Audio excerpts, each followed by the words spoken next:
Good morning guys. Ito yung finished project no dito sa Binangunan, Rizal no.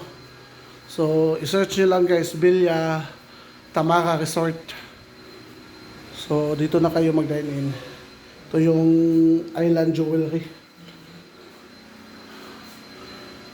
Sliding mirror, then swing. No, lahat ng cabinets dito may ilaw guys. Pagbukas nyo dito,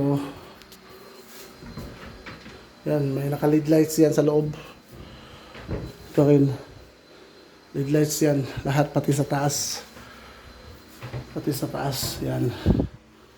Tapos dito yung ano nila, CCTV station.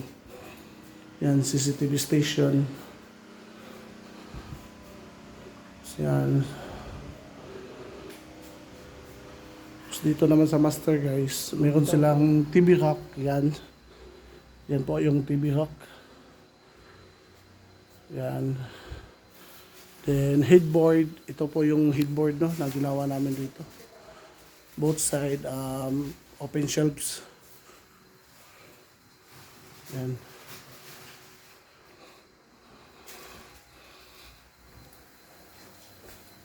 So, nandito kami para mag-check sa mga retouching, mga hindi maiwasan yan, may mga retouching talaga eh. Okay.